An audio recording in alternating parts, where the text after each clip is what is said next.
Tuhan untuk manusia. Saudara-saudara, keadilan adalah suatu karakter yang sesuai dengan kehendak Tuhan. Keadilan yang dimana kita punya wewenang atau hak untuk membela yang mana baik dan yang mana buruk. Dan keadilan itu harus didasarkan oleh suatu ketidakpengetahuan yang menjadi pengetahuan yang lebih bijaksana. Keadilan itu berasal dari hati kita maupun pikiran kita. Tetapi kebanyakan orang memiliki keadilan yang begitu salah, saudara.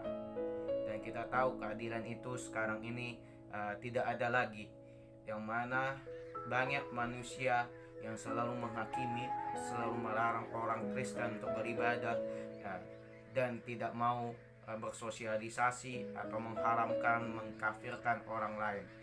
Di mana keadilan kita sebagai umat manusia, saudara? Karena keadilan itu namanya hukum. Hukum seseorang yang melakukan hak kewajibannya, melakukan suatu kehendak-kehendak yang mereka lakukan. Kenapa Pancasila yang nomor 1, taatlah kepada Tuhan yang Maha Esa. 2, kemanusiaan yang adil dan beradab. Di situ kita tahu bahwa keadilan itu tunduk kepada yang esa, dan juga kita sebagai manusia memiliki karakter yang sesuai dengan sila Pancasila. Sebelum saya mau menyampaikan bacaan kita pada pagi hari ini, kita terbuka untuk sharing terlebih dahulu. Tetapi sebelum kita sharing, kita berdoa kepada Tuhan yang Maha Esa atau Tuhan Yesus. Pada pagi hari ini kita berdoa. Bapa, pada pagi hari ini hamba-Mu mengucapkan syukur kepadamu telah Engkau bangunkan dan ingatkan hamba-Mu untuk menyampaikan isi firman Tuhan, agar mereka banyak mengenal-Mu melalui firman yang saya sampaikan pada pagi hari ini. Biarlah kami sebagai umat manusia mempunyai keadilan dan tidak ada menjadi penyiksaan, penistaan, mengkafir-kafirkan orang, selalu menjaga mulutnya untuk dalam perkataan membangun, bersosialisasi, dan merangkul bagi semua umat-umat yang ada pada diri Indonesia ini. Dan agar Indonesia kami ini bangkit kembali, biarlah Indonesia ini menjadi sejahtera bagi umat-umat pilihan Allah di mata Tuhan. Kami adil, Tuhan. Kami menjadi orang yang pengadilan yang hebat, dan hanya Tuhan yang menjadi penghakim, bukan kami. Kami bukan manusia yang sempurna, tetapi kami manusia yang biasa, manusia yang turut tetap mengandalkan Tuhan di dalam suatu pekerjaan kami. Terima kasih Tuhan, itulah doa kami di dalam nama Yesus. Haleluya, amin. Saudara-saudara, Bapak Ibu, dan teman-teman kita maupun anak-anak muda, buka Alkitabnya yang haus rindu akan firman Tuhan pada pagi hari ini. Firman Tuhan ini saya mau ambil di Perjanjian Lama, yakni Kitab Ulangan pasal 10 ayat yang ke-18. Ayat yang ke-18 berkata hal demikian: yang membela hak anak yatim dan janda, dan menunjukkan kasihnya kepada orang asing dengan memberikan kepadanya makanan dan pakaian. Demikianlah firman. Saudara-saudara, Bapak Ibu, dan anak-anak muda yang terbaik, terkasih, engkau adalah manusia yang terhebat, manusia yang diurapi, manusia yang takut akan Tuhan. Jangan tinggalkan imanmu, dan dengarlah, pahamilah sampai selesai penjelasan saya untuk menyampaikan firman Tuhan. Saudara-saudara, dalam bahasa Yunani mengartikan dari kata yang membela atau menjadi keadilan adalah asa. Tahu nggak saudara-saudara, bahasa Yunani ini saya ambil itu kenapa? Karena kita sama belajar bahasa Yunani. Saudara, membela itu adalah asa. Dan asa itu di dalam bahasa Yunani, asa itu diartikan ke bahasa Indonesia adalah melakukan, membuat, dilakukan, berbuat. Saudara, kita kita harus tahu dulu dalam bahasa Yunaninya itu dari kata membela itu apa, agar kita tidak disesatkan oleh pengajaran-pengajaran yang palsu dan tidak pernah mendeskripsikan, eksposisikan, eksegese firman Tuhan itu tidak diartikan terlebih dahulu. Jangan kita sering langsung firman, tidak ada persiapan, tidak ada bahannya, sehingga kita kocak-kacir menyampaikan firman Tuhan. Sering pendeta di dalam mimbar asal berkhotbah, asal berkuar-kuar di altar, tapi mereka tidak tahu apa isi firman-Nya. Saudara, kita masuk dalam penjelasan dari kitab Ulangan pasal 10 ayat yang ke-18 ini.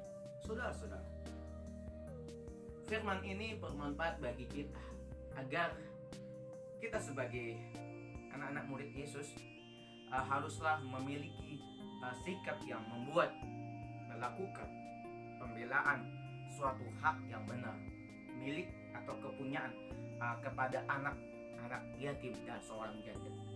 Saudara-saudara, kalau kita sebagai orang yang beriman, orang yang diurapi, orang yang takut akan Tuhan, orang yang rajin baca Alkitab, orang yang sering mendengar khotbah firman Tuhan di gereja, di YouTube, maupun dimanapun Anda mendengar itu, tetapi hak dari seorang janda, seorang anak yatim, tidaklah kau lakukan. Kalau anak yatim itu membutuhkan makanan, Anda tidak pernah memberi dia makan. Ya, saya mau bersaksi sedikit, saudara. Saya di kota Tanjung Pinang itu, saya bekerja di Maxim, jadi tukang ojek online. Saya selama bawa motor di Tanjung Pinang, saya melihat begini, saudara. Banyak sekali anak-anak yatim maupun janda-janda di luar sana, di kota Tanjung Pinang sana, yang belum saya selamatkan. Mereka justru meminta pertolongan dari saya. Mereka berkata, "Bapak, minta aku minuman, berikan aku makanan, Bapak." Lalu saya berpikir kepada Tuhan Yesus, Tuhan, bagaimana saya mau menyampaikan berkat itu kepada orang-orang yang disakiti? Lalu apa kata Yesus kepada diri saya? Yesus berkata begini, "Hai anakku, janganlah engkau takut, sebab aku menyertai engkau." Jadi dari situ, saudara, saya bekerja, lalu cair duit saya di hari Jumat, saudara. Yang dari hasil Maxim itu, lalu Tuhan menggerakkan hati saya untuk membeli makanan dan minuman, saudara. Bukanlah pakaian, bukannya apa, tetapi saya memberi dia makan dan minum seperti Yesus memberikan 1000 orang bakul ikan dan roti itu. Hanya 5 roti, 2 ikan. Itu bisa dibagikan seluruh 1000 orang. Dan saya membeli nasi padang, atau saya masak sendiri nasi goreng itu sekitar 200 bungkus atau 50 bungkus yang saya buat. Untuk apa? Untuk saya membagi-bagikan nasi itu kepada anak-anak yatim, anak-anak yang di pinggir jalan. Saudara, saya tahu, saya kasih, saya bilang, Tuhan memberkatilah engkau, Tuhan selalu ada, Tuhan yang melindungi engkau. Lalu apa katanya? Amin Bapak Pastor, amin Bapak Penginjil Alex, engkau luar biasa, engkau yang maha kudus. Tidak ada selain Bapa yang peduli dengan saya. Saudara, saya diurapi Tuhan, saya dikasihi Tuhan dengan kasih karunia setia kepada anak-anak jalanan maupun anak yatim. Saudara, saya melihat betapa kasihannya mereka, betapa menangisnya saya. Tidak ada orang tua yang ada membimbing mereka. Justru mereka memberontak membantah. Saya bertanya kepada mereka, kenapa engkau meninggalkan bapak ibumu di rumah sehingga engkau memilih pada jalanmu sendiri, yaitu hidup di jalanan? Saya sedih, saya menangis, saya ratap muka mereka dengan rautnya yang bersedih, saudara. Tetapi berbeda kita pendeta kesukuan, malah mereka berkoar di mimbar tapi tidak mau misionaris, melakukan penginjilan, melakukan pembagian sembako. Itu bukan pendeta yang menjadi keadilan. Pendeta itu seharusnya berani untuk misionaris, dewasa rohani, bukan di mimbar, bukan dimanapun dia menjadi pendeta. Di YouTube saja pun dia sudah menjadi pendeta atau penginjil, penyampaian firman Tuhan. Saudara-saudara, pakai logika. Kita sudah hidup di zaman modern. Kita harus memberitakan firman, mengabarkan kabar baik, mempunyai keadilan, saudara. Melalui YouTube ini, biar mereka terberkati, saudara. Saudara, kalau kita melakukan kebaikan, tujuannya apa? Alasannya apa? Yang pertama, agar mereka mendapatkan keadilan, yakni suatu pembelaan dalam diri mereka melalui diri kita sebagai seorang pengikut Yesus. Apa yang dia dilihatnya dalam diri kita, saudara? Apa yang dilihat oleh mereka? Karakter kita, sehingga mereka mau mengikuti kita sebagai gembala, pembela. Kenapa?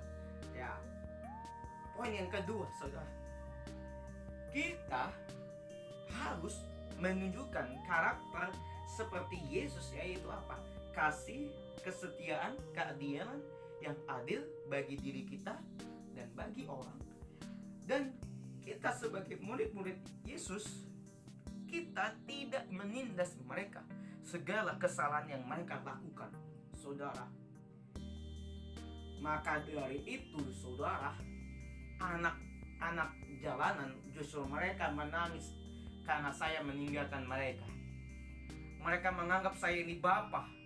Saya dianggap oleh pastor oleh mereka. Mereka bilang, bapak, pastor, kapan balik ke kota Tanjung Pinang? Kami takut dengan saksi Jehovah yang membawa kami kepada penyesat.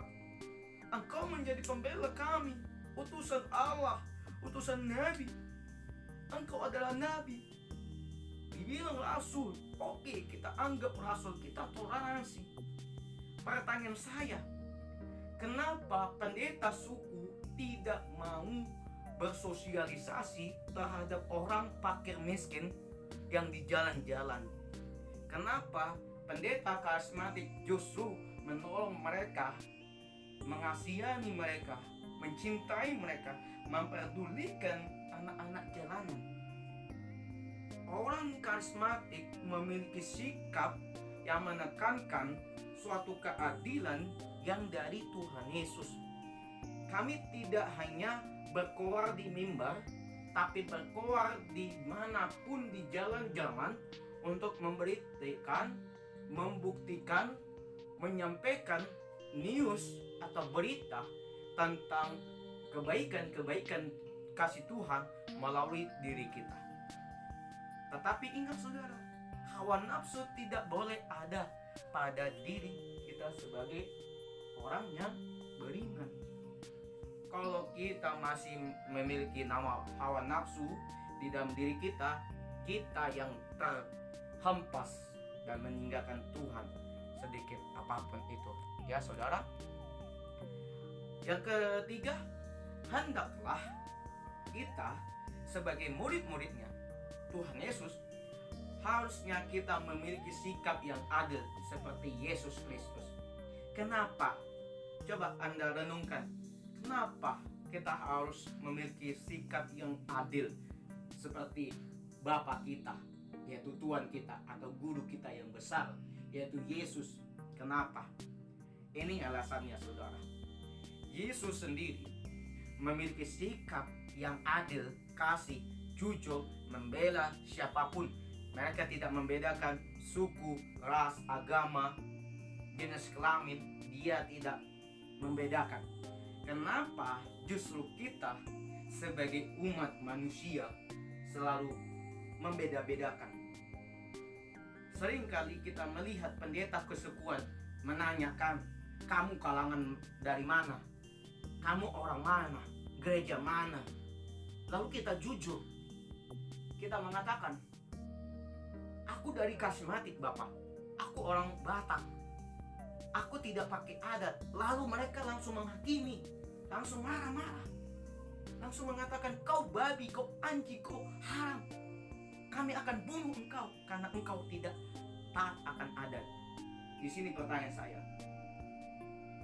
orang-orang seperti itu orang Farisi, orang yang meninggikan dirinya, yang paling sok benar, sok suci, sok yang beriman, tapi mereka tidak ada keadilan yang kebaikan.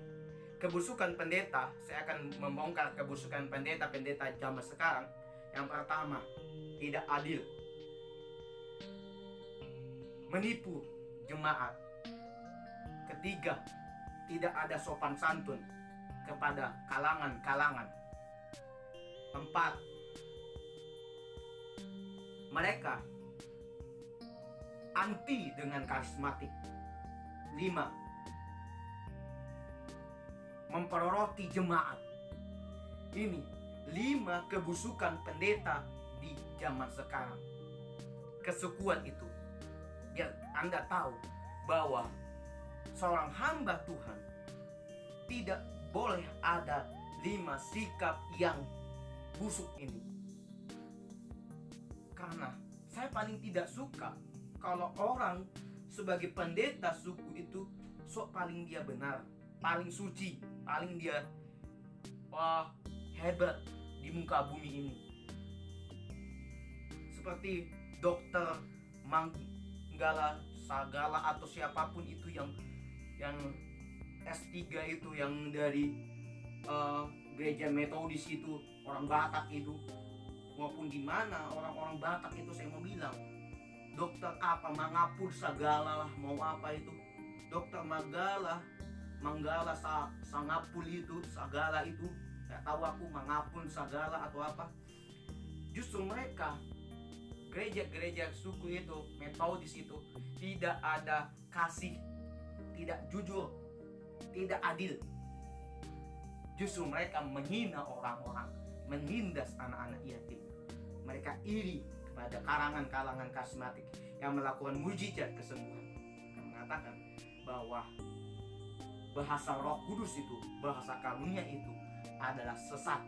Di mana sesatnya? Besok saya akan menyampaikan firman Tuhan ya, tentang kenapa bahasa Roh Kudus itu sesat oleh orang-orang Metodis. Saya mau bilang, bapak-bapak pendeta yang paling sok baik, sok dia rohani, saya mau bilang, jujurlah dulu, punya adil dulu, punya kasih dulu. Kenapa Yesus memilih mengasihi anak yatim dan anak ibunya, janda-janda itu, atau anak gadis yang masih perawan? Kenapa mereka atau Yesus atau para rasul mencintai anak yatim atau janda?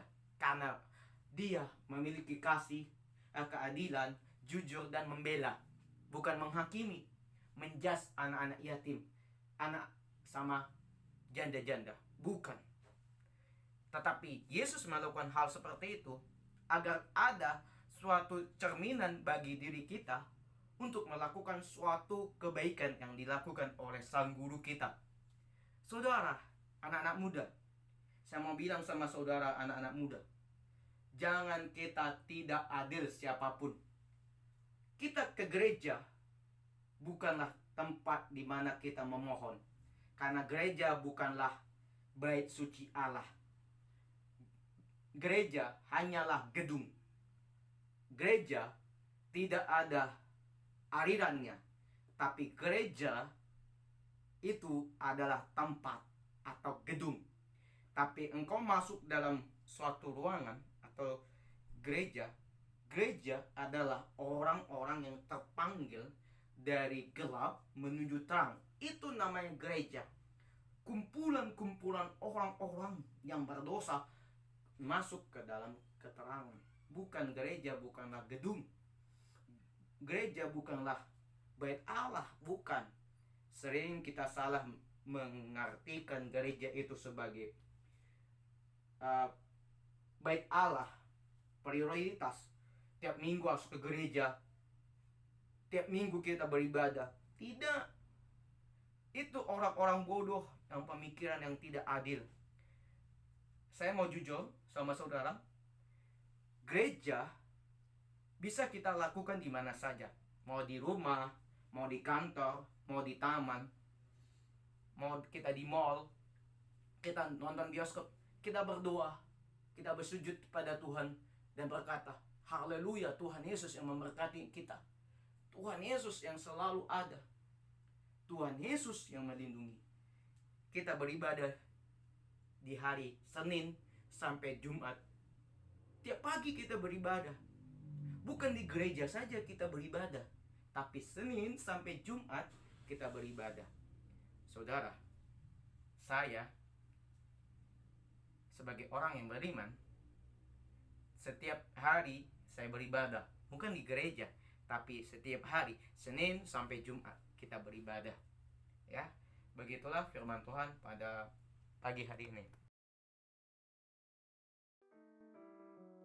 Saudara, Bapak Ibu, maupun anak-anak muda yang dikasihi Tuhan Yesus, kembali lagi bersama saya. Buka Alkitabnya lagi. Firman Tuhan tetap di dalam kitab Perjanjian Lama, yakni dari kitab Ulangan pasal 24 ayat yang ke-17. Berkata seperti ini firman Tuhan. Janganlah engkau memperkosa hak orang asing dan anak yatim juga. Janganlah engkau mengambil pakaian seorang janda menjadi gadai. Demikianlah firman Tuhan. Saudara-saudara terkasih dalam nama Tuhan Yesus, dalam bahasa Yunani, memperkosa adalah natah. Menurut Kamus Besar Bahasa Indonesia, mengartikan dari kalimat jangan engkau memperkosa, maksudnya adalah jangan mengambil hak tidak adil, tidak ada kebenaran, memaksa kehendak orang lain masuk ke dalam pemikiranmu. Demikianlah firman Tuhan. Bapak Ibu, saudara, anak-anak muda, seringkali kita sebagai anak-anak Tuhan Yesus selalu memaksa hak orang lain melakukan hal-hal yang tidak baik, dan kita selalu mengambil hak daripada seorang janda tersebut. Maksudnya begini, saudara. Saudara, kalau melihat janda, kamu bekerja sebagai supir seorang janda di rumah janda itu, lalu kamu memaksa dia untuk punya anak darimu, atau kamu mengambil pakaiannya atau barangnya untuk kamu jual, atau kamu paksa dia untuk menikah dengan kamu, tetapi dia tidak mau, justru kamu memperkosa dia. Kamu ambil hak kejandaannya dalam hidupnya. Apakah seperti itu sebagai orang Kristen? Apakah seperti itu sebagai orang yang beriman? Tidak. Justru dia adalah pengikut Satan, pengikut iblis, saudara. Itu bukan tanda kita orang yang beriman. Bukan untuk orang yang diurapi, bukan orang yang mengasihi. Justru orang seperti itu orang yang tidak baik, yang kita ambil sikapnya, saudara. Tetapi seringkali orang-orang yang belum mengenal Kristus, dan kita juga selalu melakukan pencabulan, pemerkosaan terhadap perempuan janda, dan juga melakukan kekerasan terhadap anaknya untuk meluapkan amarah yang pada diri kita sebagai orang beriman. Banyak tuh di luar sana orang-orang Kristen, suku-suku Batak maupun suku Nias maupun suku Jawa, mereka melakukan percabulan, pemerkosaan, pemeras, marah, kekerasan terhadap janda-janda. Dia masuk ke rumah janda untuk berbicara, bersosialisasi. Rupanya bukan bersosialisasi, bukan silaturahmi, justru mereka memperkosa janda itu, memaksa dengan kekerasan, menampar, lalu membunuh, menginjak. Dan itu bukan cerminan orang Kristen sesungguhnya. Bukan orang Kristen yang diurapi Tuhan, tetapi itu adalah manusia yang tidak taat kepada perintah Tuhan. Kita selalu berkata, aku mengasihi Tuhan, aku mencintai Tuhan, aku sudah melakukan beberapa perpuluhan yang ada. Tetapi itu bukanlah pernyataan yang benar. Tetapi orang seperti itu orang yang munafik. Seperti Petrus. Petrus seringkali menyangkal dirinya di depan orang-orang dan murid-murid di bangsa tersebut yang menyaksikan Yesus yang mati di kayu salib. Lalu ada seorang ahli Taurat, para imam atau perempuan yang di sekitar pada terakhirnya Yesus disalibkan, mereka bertanya kepada seorang laki-laki ini, kita sebut Petrus. Dia berkata, "Hei, kamu muridnya Tuhan Yesus bukan?" Petrus berkata, "Bukan, aku bukan muridnya." Lalu ia mengatakan sekali lagi dengan dari orang perempuan yang lain. Dia bertanya, "Oh, kamu kenalkah orang yang disalibkan itu?" Kata perempuan sekitar itu. Lalu Petrus berkata, "Aku tidak mengenal dia yang disalibkan itu," kata Petrus. Lalu lagi ketiga kali. Lalu ada ditanya, "Oh, dialah murid Mesias itu." Lalu Petrus berkata lagi, "Aku tidak mengenal engkau, aku tidak mengenal dia yang disalibkan itu," katanya. Lalu apa? Keesokan hari sebelum ayam berkokok, disitulah tandanya. Petrus menyadarkan diri bahwa ia sudah menyangkal 3 kali kepada Yesus. Kita juga sebagai orang Kristen, sering kita melakukan dosa, tapi kita nggak mengakui dosa kita. Kita melakukan kekerasan terhadap janda dan dengan anak yatim, tidak berlaku dengan sopan. Tetapi Anda tidak mengakui bahwa engkau yang melakukan itu. Tidak. Apakah itu yang menjadi pengenalan kita sebagai orang yang beriman? Apakah kita seperti itu orang yang mengenal Yesus? Bukan, saudara. Itu bukan orang yang mengenal Yesus. Justru orang-orang seperti itu adalah pengikut bapaknya, sang iblis, saudara. Ya, sang iblis. Saudara, itu sangatlah tidak ada keadilan. Norma yang menunjukkan ia sebagai murid-murid Yesus dan Allah yang setia terhadap yang lain. Selalu melakukan penyimpangan akan kebenaran-kebenaran yang ada pada diri kita sebagai orang-orang yang tak beriman dalam diri kita.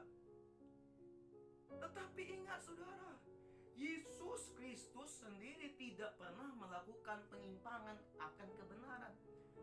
Justru ia membela, menolong, dan melindungi, mempunyai keadilan yang sangat konsisten, melakukan pekerjaan-pekerjaan yang baik. Kenapa dia bisa menyembuhkan orang, menyelamatkan orang, menghidupkan orang mati, dan memberi banyak beribu orang termasuk anak yatim dan janda.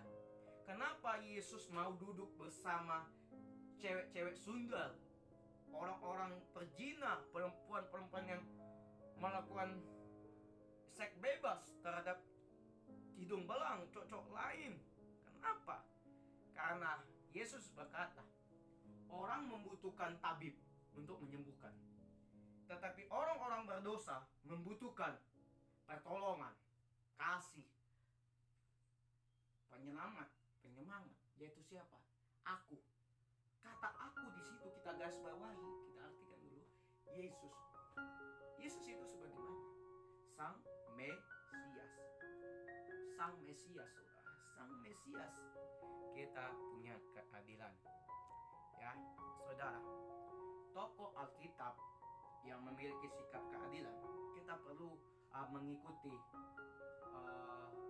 sikap keadilannya ini. Ya, saudara, yaitu Salomo. Kita buka Alkitab kita, 1 Raja-Raja. Ya, kita buka 1 Raja-Raja pasal 3 ayat yang ke-28. Kita buka Alkitabnya, 1 Raja-Raja pasal 3 ayat yang ke-28. Ya, kita buka sama-sama, kita baca ayat ke-28.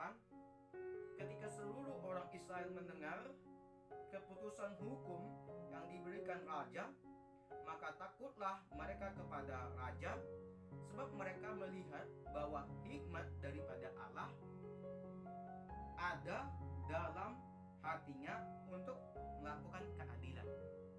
Ya, saudara, terkasih di dalam nama Tuhan Yesus, di dalam kitab 1 Raja pasal 3 ayat 28, saya mau katakan lagi, di dalam kitab 1 Raja-Raja pasal 3 ayat yang ke-28 yang mengatakan begini, sebagian besar dari kita tentu sudah mengenal siapa itu Salomo.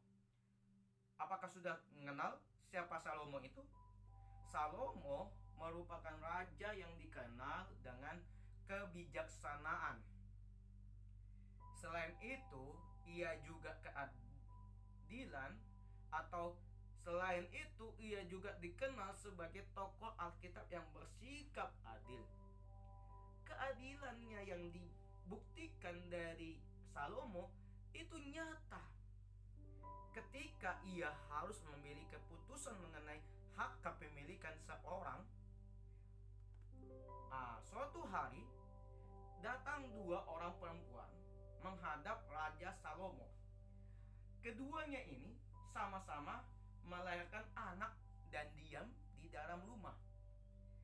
Namun pada pagi hari salah satu anaknya mati. Kedua perempuan ini, ya saudara, kedua perempuan ini sama-sama mengakui anak yang hidup sebagai anaknya. Dan Raja Salomo ini kemudian memberikan keputusan untuk memenggal anak tersebut. Ini kan suatu adil kan? Memenggal anak tersebut. Yang mana? Yang hidup. Gitu. Menjadi berapa? Menjadi 2 bagian. Tujuannya apa, saudara? Dengar baik-baik tujuannya. Salah satu perempuan menerima saja keputusan itu karena merasa keputusan yang dibuat oleh Raja Salomo itu adil. Ya. Namun perempuan yang tadi, yang bayinya mati, ya, menolak dan lebih memilih agar anak yang hidup yang dari perempuan tersebut diambil menjadi miliknya. Ya, tetapi saudara, Raja Salomo tidak mau dengan perlakuan yang dilakukan perempuan itu. Tetapi ingat saudara, Raja Salomo memutuskan bahwa pemilik anak tersebut adalah perempuan yang kedua. Saudara, dari kisah ini menunjukkan, memberi pandangan kita bahwa Raja Salomo ini memiliki keadilan. Salomo ini tidak cepat mengambil keputusan, tapi Raja Salomo ini berpikir terlebih dahulu bagaimana cara untuk supaya adil. Bagaimana cara anak ini bisa dibagi dua. Oh, lalu Raja Salomo ini, saudara, memenggal anak ini menjadi dua bagian. Saudara, kamu tahu bahwa keputusan itu adil. Lalu Salomo ini berpikir, lalu itu mengambil keputusan yang adil, yang baik. Bukan kita.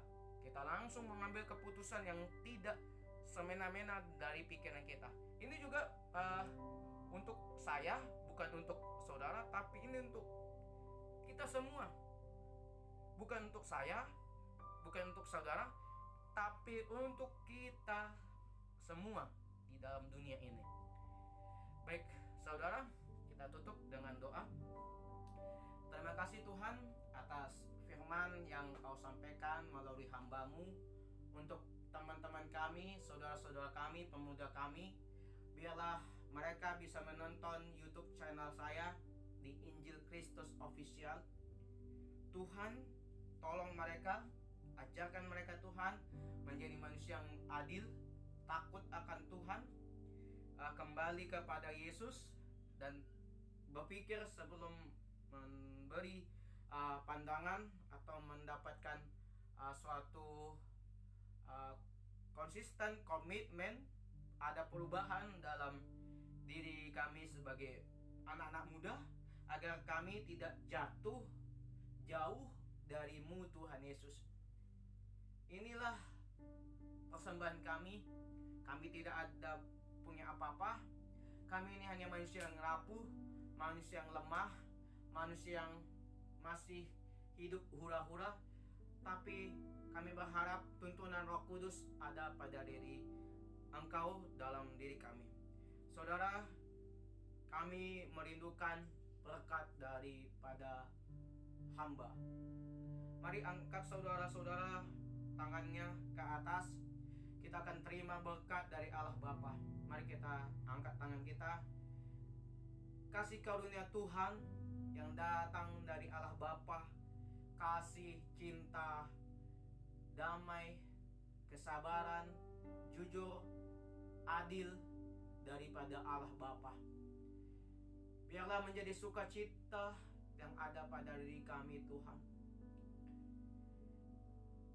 Dan kami akan menyambut kedatangan Tuhan dengan hati yang gembira, hati yang menyongsong kedatangan Raja, mempelai laki-laki untuk kami semuanya Bapa. Malaikat surgawi akan menjemput kami melalui awan-awan permai. Yang sudah menerima berkat, sama-sama kita katakan amin. Ya, salam saudara. Tuhan Yesus memberkati kita semuanya. Shalom saudara-saudara terkasih dalam nama Tuhan Yesus, yang diberkati oleh firman Tuhan yang saya layani pada pagi hari ini melalui YouTube channel. Bisa Bapak, Ibu, dan Saudara memberkati saya, mengirimkan uang persembahan agar kita melakukan suatu pelayanan tangan pengharapan kasih, agar kita akan memberikan nasi atau beras atau berupa apapun itu untuk anak-anak jalanan, anak-anak yatim maupun janda-janda di luar sana. Bapak, Ibu, dan saudara-saudara, mari mengirimkan uang persembahan, dan nomor rekening yang saya punya sudah ada di dalam layar kaca Anda. Bisa Anda kirim melalui secara online uang persembahannya dan segala macam. Terima kasih. Tuhan Yesus memberkati.